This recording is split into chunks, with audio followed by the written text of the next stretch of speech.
আপনারা শুনছেন বটগাছের ব্রহ্মদৈত্যের গল্প।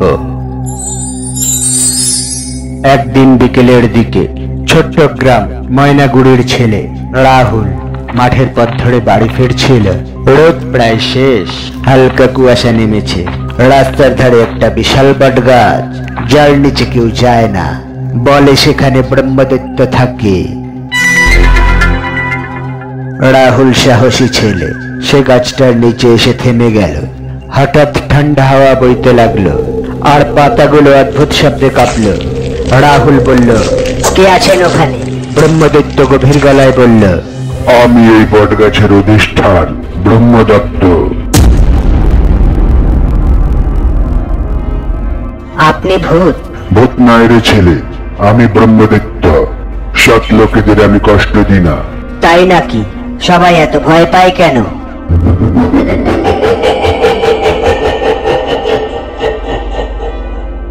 কারণ তারা মিথ্যে কথা বলে, আর আমি মিথ্যেকে সহ্য করি না। রাহুল কৌতূহল ভরে জিজ্ঞাসা করল, আপনি এখানে কেন থাকেন? অনেক বছর আগে এই গাছতলায় আমি ব্রাহ্মণ ছিলাম, তার না পেয়ে অভিশাপে মরেছিলাম। তাই এখন পাহারা দিই, যেন কেউ অন্যায় না করে। রাহুল ভয় পেল না, বরং বলল, তাহলে আমি কাল থেকে এখানে বসে পড়াশোনা করব। আপনি দেখবেন যেন কেউ বিরক্ত না করে। ব্রহ্মদৈত্য আনন্দে বলল, আশীর্বাদ রইল বাচ্চা, তোর পড়াশোনা হবে আর তুই বড় মানুষ হবি। শুধু প্রতিদিন আমায় নমস্কার দিতে ভুলিস না। এরপর থেকে রাহুল প্রতিদিন বিকালে ওই বটতলায় পড়তে যেত। বাতাস বইত, পাতা কাঁপত, মনে হতো কেউ যেন মৃদু হেসে আশীর্বাদ করছে। সত্য আর সাহস যেখানে থাকে, সেখানে কোনো ভূতের ভয় থাকে না।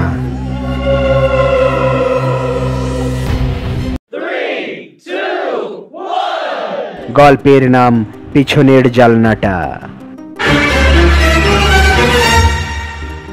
সৌম্য এক তরুণ চিত্রশিল্পী। শহরের দুঃসহ জীবনের ক্লান্তি থেকে রেহাই পেতে গ্রামের শান্ত পরিবেশ খুঁজতে চলে আসে। সে যে গ্রামে পৌঁছায়, সেটা সাধারণ একটা গ্রাম নয়। লোকেরা বলে ওই গ্রামটা আধা জীবিত আর আধা মৃত। এখানে দিনের আলো খুব কম সময় টেকে, আর সূর্য ডুবে যাওয়ার পর যেন অন্য কিছু উঠে আসে। গ্রামের নাম চন্দ্রপুর। 3 ঘন্টা রেলপথ আর 45 মিনিট পিচ ঢালা রাস্তা পেরিয়ে পৌঁছানো যায়।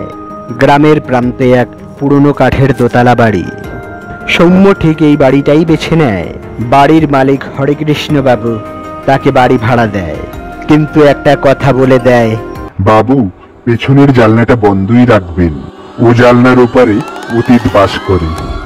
সৌম্য জিজ্ঞাসা করে, মানে এই যে, যারা একবার ওই জানলার দিকে তাকিয়েছে, তারা আবার নিজেকে আয়নায় খুঁজে পায় না। প্রথম দিকে সবকিছুই স্বাভাবিক ছিল। সৌম্য অনেক পেন্টিং তৈরি করে, প্রকৃতি, গ্রামের জীবন, মানুষ। কিন্তু পঞ্চম দিন থেকে কিছু অদ্ভুত বিষয় ঘটে। রাতের বেলা সে ঘুমাতে গেলে জানলার পাশে কিছু ফিসফিস শুনতে পায়। তুই কি আমায় দেখতে চাস? আমার কথা কেন আঁকিস না?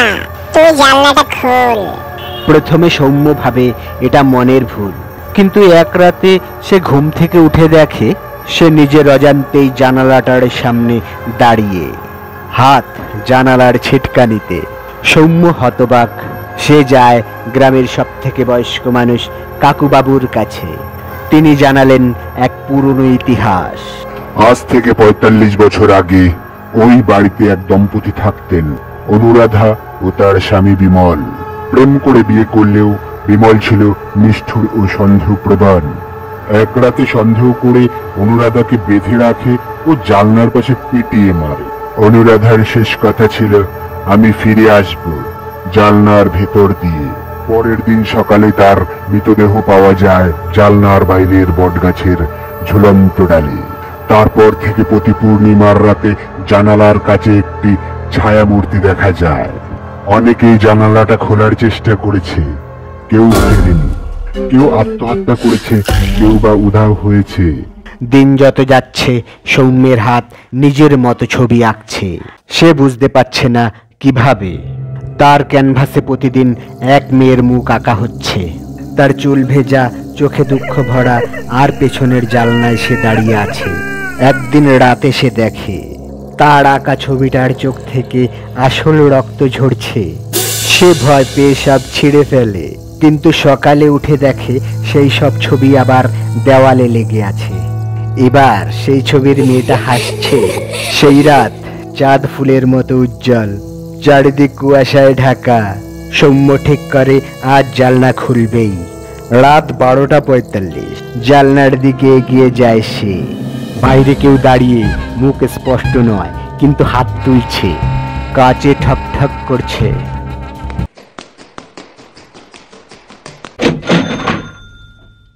সৌম্য ছিটকিনি খুলে দেয়। এক মুহূর্তে সব নিস্তব্ধ, জানলার বাইরে কেউ নেই।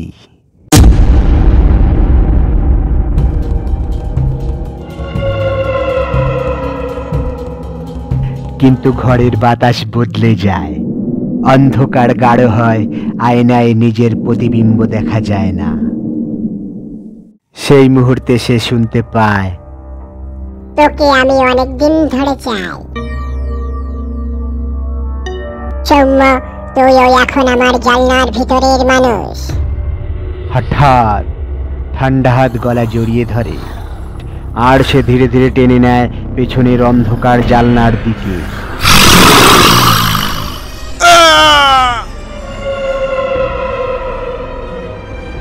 পরের দিন বাড়ির সামনে দাঁড়িয়ে কয়েকজন লোক দেখে জানলার কাচের ভিতর থেকে আঁকা হয়েছে এক ছবি সৌম্যের। সেই ছবির চোখ দুটো ফাঁকা, আর নিচে লেখা, এবার আমিও জানলার পাশে দাঁড়াবো তোমার জন্য।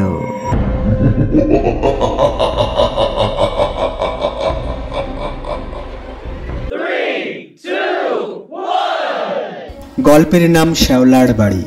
কলকাতার এক তরুণ আর্কিটেক্ট অর্ণব সেন সদ্যই একটি বড় প্রজেক্টের দায়িত্ব পেয়েছে। বসন্তপুর নামে একটি অজপাড়া গায়ে 1 শতাব্দী প্রাচীন জমিদার বাড়ি নতুন রিসর্ট রূপান্তর করার প্রজেক্টটা বড়, কিন্তু সব থেকে আশ্চর্য, বাড়ির খদ্দের বলতে কেউ নেই। শুধু কাগজে স্বাক্ষর দেওয়া এক পুরনো কোম্পানি, নাম রণজয় এস্টেট প্রপার্টিস।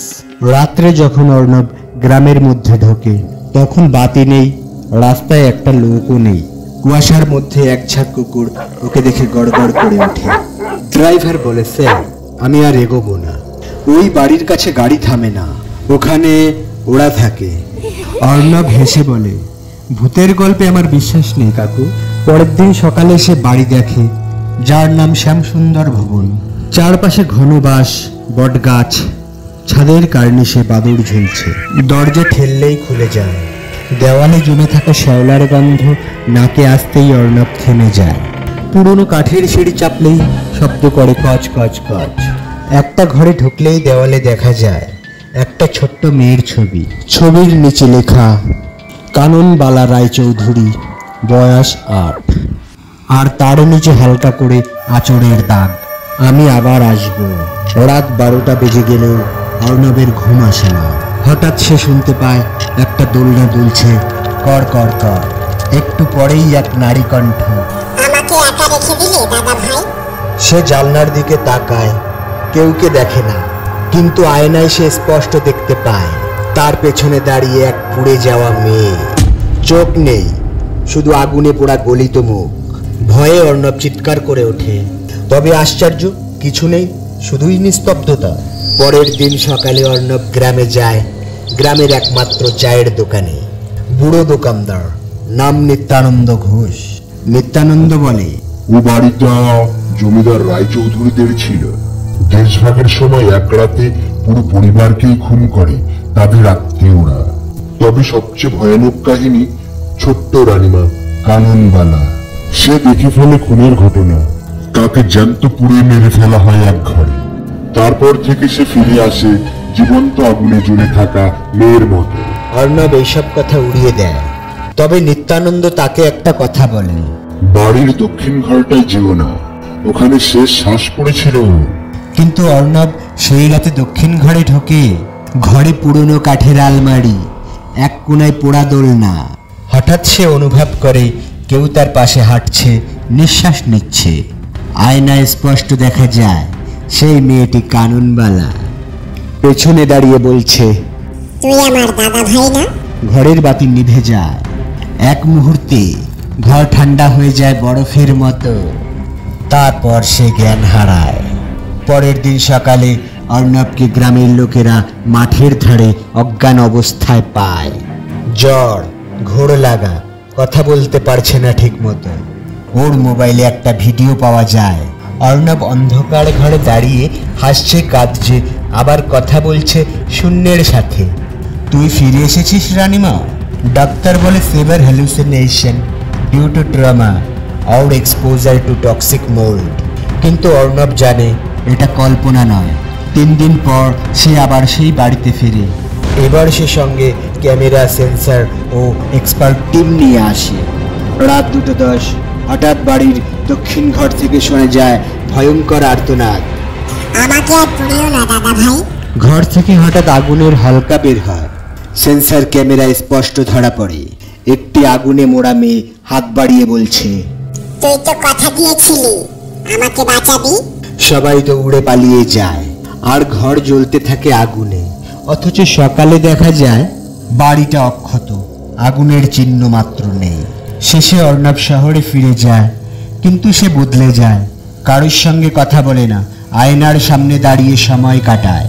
মাঝরাতে তার কক্ষে শোনা যায় শিশুর গলা, তুই তো কথা দিয়েছিলি আমাকে ছেড়ে যাবি না। একদিন বন্ধুরা ওর বাড়িতে এসে দেখে আয়নার সামনে পিছন ফিরে বসে আছে অর্ণব। আয়নার ভিতরে দেখা যায় পাশে বসে আছে পুড়ে যাওয়া মেয়ে রানীমা, আর ওদের চোখে লাল শিখার ঝলক। বন্ধুরা, আজ আমি নিয়ে এসেছি এক ভয়ঙ্কর সত্য কাহিনী। নদীর জলে লুকিয়ে থাকা এক রাক্ষসের গল্প। গল্পটার নাম মোহনার রাক্ষস।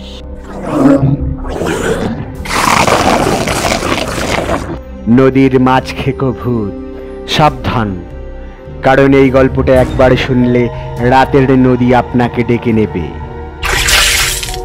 সুন্দরবনের গহীন গ্রাম গড়মাঝি, নামটা হয়তো আপনি আগে শোনেননি, তবে এক সময় এই গ্রাম ছিল মাছের জন্য বিখ্যাত। এখানে প্রতিটি ঘরে ছিল জেলে পরিবার, মাছই ছিল জীবন। কিন্তু এখন সেই নদী ভয় আর কান্নার প্রতিচ্ছবি। এই নদী মাছ দেয় না, শরীর নেয়। লোকেরা বলে রাতে কেউ নদীতে নামে না, নদী চুপ করে থাকে না, কেউ একজন, কোনো ছায়া তোমার পায়ের নিচে হাঁটে। ওই গ্রামেরই ছেলে রঞ্জন। রঞ্জনের বয়স তখন 8। একদিন তার বাবা হরেন মালক, যিনি ছিলেন দক্ষ ও সাহসী জেলে, রাতের বেলায় বেরোলেন মাছ ধরতে। মা বলেছিল, এত রাতে যাস না হরেন, আজ অমাবস্যা। কিন্তু হরেন শুধু হাসলেন, নদী আমার কিছু করবে না, আমি নদীর মানুষ। সেই রাতেই শেষবারের মতো হরেনকে দেখা গিয়েছিল। পরদিন সকালে নদীতে ভেসে এসেছিল তার নৌকা।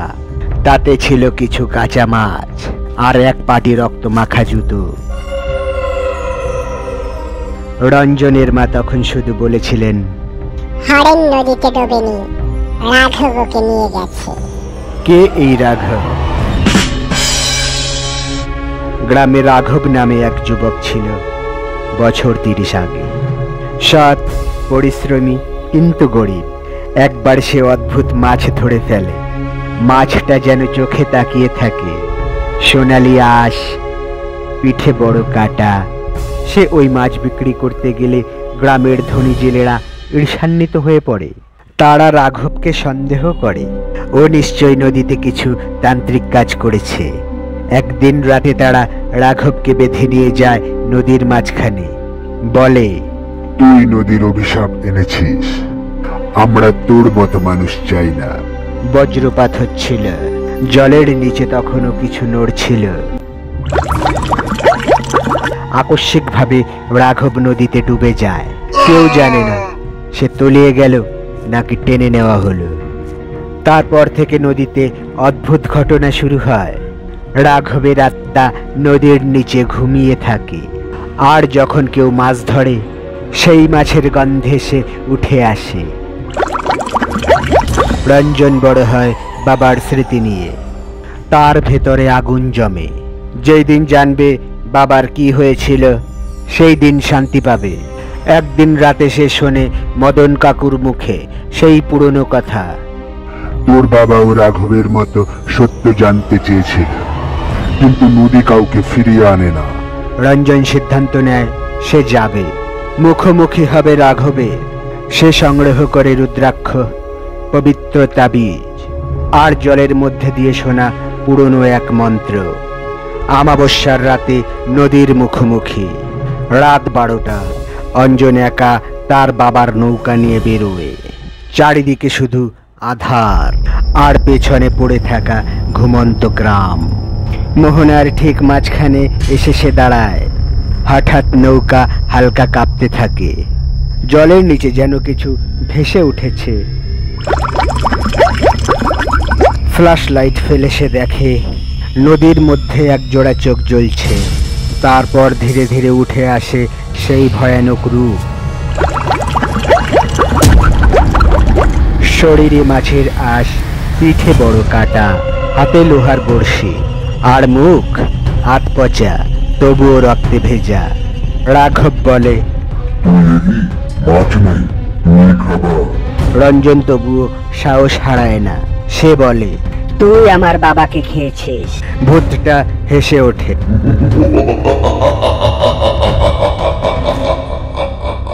তার গলা জলে ছড়িয়ে পড়ে। তোর বাবা আমায় মুক্তি দিতে চেয়েছিল, কিন্তু ওকে দিয়েছিল তোর গ্রামের লোকই। আমি শুধু তাদের ফিরিয়ে নিচ্ছি। তোর বাবার যে তুই দুর্বল, কিন্তু সাহসী। এই বলেই সে রঞ্জনের দিকে এগিয়ে আসে। রঞ্জন রুদ্রাক্ষ তুলে ধরে। আলোর ঝলক। ভূতটা চিৎকার করে ওঠে।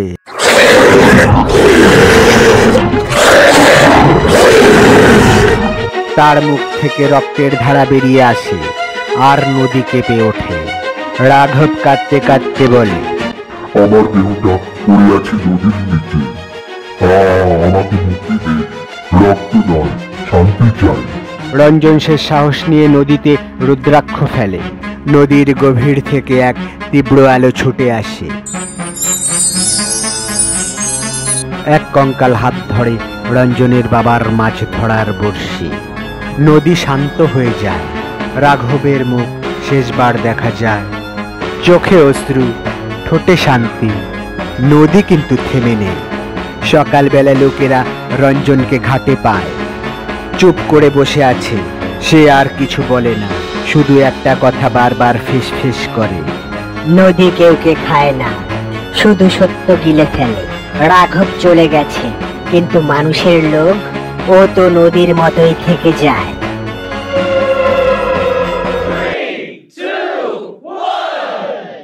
সেই গ্রামের নাম ছিল বাকিপুর। ছোট্ট একটা গ্রাম, যেখানে মানুষ দিনের শেষে সন্ধ্যা নামলেই ঘরের দরজা বন্ধ করে বসে। কারণ তারা জানে রাতের বাঁশঝাড় আর শ্মশান কিছু লুকিয়ে রাখে। গল্পটা শুরু হয় আজ থেকে 6 বছর আগে। রৌনক একটা শহরের ছেলে, কলেজে পড়ে ফিল্ম মেকিং। সে তার ক্যামেরা ও মোবাইল নিয়ে গ্রামে এসেছে ছুটি কাটাতে। তার মামার বাড়ি বাকিপুরে। সাহসী, যুক্তিবাদী আর অদ্ভুত জেদি প্রকৃতির। একদিন বিকালে গ্রামের বুড়ো লোকেরা বসে গল্প করছিল। তাদের একজন বলল, এই শ্মশানটা আগে শীতলা নদীর পাড়ে ছিল। এখনকার লোক জানে না সেখানে কত মরা পুড়েছে। কেউ কেউ তো নাকি জ্যান্ত মানুষ পুড়িয়ে মেরেছে তন্ত্র সাধনার জন্য। রৌনক হাসতে হাসতে বলে, ভূত যদি থাকতো তাহলে তো ওরা ইউটিউব চ্যানেল চালাতো। আমি নিজেই যাচ্ছি ওই শ্মশানে আজ রাতেই। লোকেরা চোখ কপালে তুলে তাকালো। কেউ কেউ বলল, বাবা যা খুশি করো, কিন্তু রাত 12টার পরে ভুলেও চিতার ভিটেই পা দিও না। আর কেউ থাকলেও একা যেও না। কিন্তু কে শোনে কার কথা? রৌনক একা বেরিয়ে পড়ল রাত 11:45-এ। তার হাতে একটি ক্যামেরা, মোবাইল আর একটি শক্তিশালী টর্চ। সে হাঁটতে হাঁটতে ভিডিও করতে করতে বলে, বন্ধুরা আজ আমি তোমাদের দেখাতে চলেছি ভূতের গল্প কিভাবে বানাতে হয়। টর্চের আলোয় জঙ্গলের পথ পেরিয়ে সে পৌঁছে গেল শ্মশানের ধারে। জায়গাটা একেবারে নির্জন। দূর থেকে নদীর জল যেন অদ্ভুত আওয়াজ করছে। চারপাশে হালকা কুয়াশা। বেলগাছের পাতার ফাঁকে চাঁদের আলো এসে পড়েছে পোড়া চিতার উপর। ঠিক তখনই হঠাৎ এক ঝটকায় টর্চের আলো নিভে গেল। মোবাইলও হ্যাং হয়ে গেল। রৌনক কিছুক্ষণ হাতড়ে দেখে টর্চে ব্যাটারি আছে, মোবাইলেও চার্জ ছিল, তবু সব বন্ধ। আর তখনই সে শুনতে পেল ঘাড়ের একেবারে কাছে কেউ যেন নিঃশ্বাস ফেলছে। সে চিৎকার করে পিছনে ফিরে তাকায়। কিছু নেই, কিন্তু ক্যামেরার স্ক্রিনে ফুটে উঠতে থাকে একটা বিকৃত মুখ, একটা পোড়া শরীর। একটা চোখ গলতে গলতে পড়ে যাচ্ছে, আর একটা গলা ধীরে ধীরে বলে উঠল, তুমি এসেছো? আমি অনেক দিন ধরে অপেক্ষা করছি। রৌনক পিছিয়ে পড়ল, পড়ে গেল মাটিতে। ঘোর অন্ধকার। সে মোবাইল নিয়ে দৌড় দিতে গেল, কিন্তু পেছন থেকে একটা হাত তার পায়ে জাপটে ধরল। হঠাৎ দেখতে পেল সামনে একটা চিতাখাট পড়ে আছে, কিন্তু সেটা নড়ছে, যেন কেউ ভেতরে আছে। আর তখনই চারিদিকে একসাথে শোনা গেল শত শত কণ্ঠে একটি মাত্র বাক্য, আমরা সবাই একা ছিলাম, এখন তুমি আমাদের সঙ্গী হবে। বাতাস হঠাৎ থমকে যায়, শব্দহীন নীরবতা। তারপর সেই চিতার খাট থেকে একের পর এক উঠতে থাকে কালো কালো ছায়ারা। তাদের মুখ নেই, চোখ নেই, কিন্তু মুখের জায়গা থেকে কালো কালো ধোঁয়া বের হচ্ছে। রৌনক চিৎকার করে, কে তুমি? আমি এখানে ভিডিও করতে এসেছি, প্লিজ আমাকে ছেড়ে দাও। সেই পোড়া চেহারার ভূত ধীরে ধীরে বলে, ভিডিও করছো করো, কিন্তু তোমার ভিডিও তুমি দেখবে না, লোকেরা শুধু শুনবে তোমার চিৎকার। তারপর চারপাশ অন্ধকারে ঢাকা পড়ে যায়। মোবাইলটা পড়ে থাকে মাটিতে, রেকর্ডিং চলতে থাকে। সকালবেলা গ্রামের লোকেরা খুঁজে পায় একটা পুড়ে যাওয়া মোবাইল, তাতে শেষ ভিডিওটা চলছে। রৌনকের মুখ ঘেমে ভেজা, ভয়ে হাঁপাচ্ছে। তারপর কিছু অদৃশ্য হাত তাকে টেনে নিচ্ছে, আর পেছনে শোনা যাচ্ছে, একজন চলে গেলে এবার কে? এরপর থেকে বাকিপুরে একটা নতুন নিয়ম চালু হয়েছে। রাত 12টা বাজলে গ্রামের কুকুরগুলো শ্মশানের দিকে মুখ করে হাঁপাতে থাকে। আর কেউ যদি সাহস করে শ্মশানের দিকে যায়, তাহলে সে আর মানুষ হয়ে ফিরে আসে না, সে হয়ে থাকে শ্মশানের শেষ যাত্রী হয়ে চিতার ছায়ায় চিরকাল। গল্পটা ভালো লাগলে ভিডিওটাকে লাইক করুন আর চ্যানেলটা সাবস্ক্রাইব করে দিন।